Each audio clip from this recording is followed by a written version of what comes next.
Section 12-5, Part 3. Recall that you can classify triangles by their side length. Look at this first triangle. We have a side 2 inches, 3 inches, and 4 inches. This is a scalene triangle. No equal side lengths.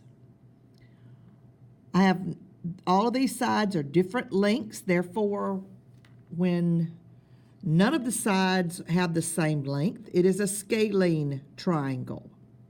Looking at the second triangle here, 3, 3, and 4. 3 and 3 have the same length, therefore this side is congruent to this side. This is an isosceles triangle. You have to have at least 2 equal side lengths.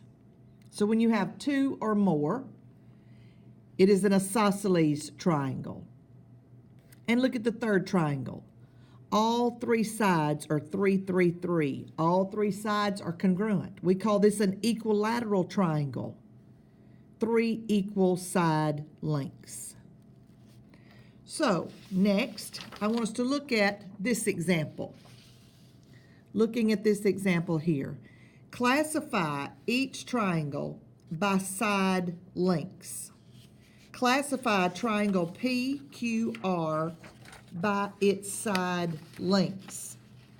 So we've got to determine what is the length of each side. We've got to determine if this triangle is a scalene, if it is an isosceles, or if it is an equilateral triangle. Well, we cannot count the boxes or count squares to determine the length of like PQ. So let's look at PQ. How am I going to determine the length of PQ? Well, I'm going to create a right triangle that involves these 2 vertices. I'm going to draw from P straight across and line it up with Q, and I'm going to go straight up to Q. Now I have a base or a length and a height. I've got a right angle right here. So my PQ would be the hypotenuse of my right triangle. So if I draw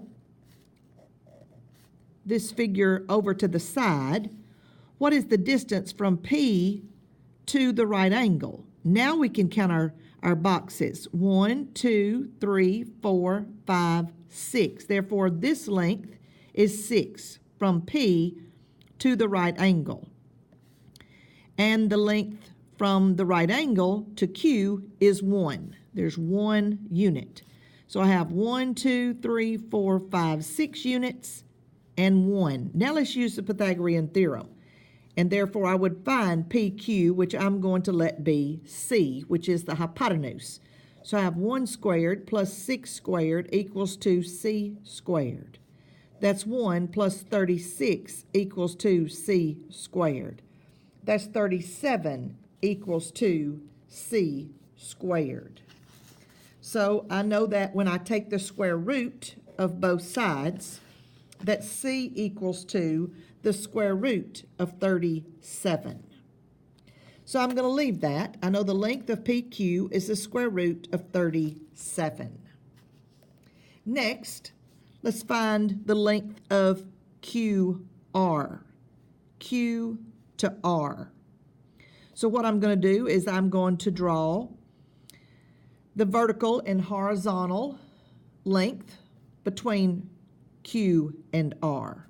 So I'm going to come straight down Q all the way down to R, and then I'm going to come across, forming my right angle here. Okay? So now I'm looking at a triangle that looks something like this. Okay? As long as you go up, down, left, or right to get to the next point, you will have a vertical length and a horizontal length. So here is Q, and this is R. So, and here is my right angle. So let's count our boxes, count our units. There's 1, 2, 3, 4, 5, 6, 7. So we have a height of 7.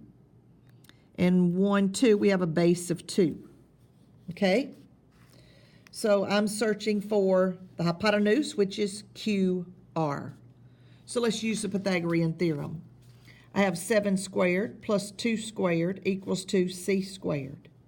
49 plus 7 squared is 49, 2 squared is 4 equals to c squared. That's 53 equals to c squared. Taking the square root of both sides, we know that c is equal to the square root of 53. Therefore, the length of QR is the square root of 53. Notice these two sides are not congruent. Now let's find the length of PR.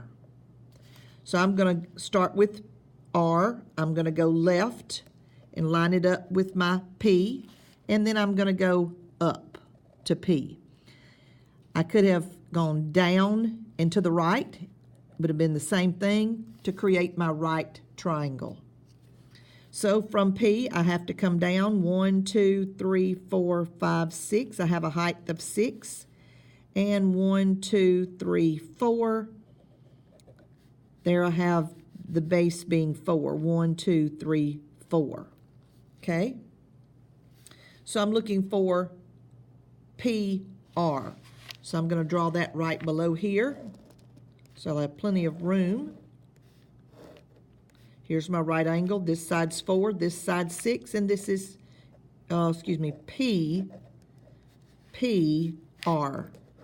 That's going to be my C. So 6 squared plus 4 squared equals to c squared. 36 plus 4 squared, 16, equals to c squared. 6 squared was 36. When you add these together, 36 plus 16 gives you 52 equals to c squared. Taking the square root of both sides, we know that c equals to the square root of 52. So going back, we know that C represented PR. So PR is the square root of 52. So we have one side square root of 52, we have one side square root of 37, and we have another side square root of 53. All three of these lengths of these sides of these triangles have different lengths, different measure. Therefore, we know that this triangle is a scalene triangle. This triangle is a scalene triangle.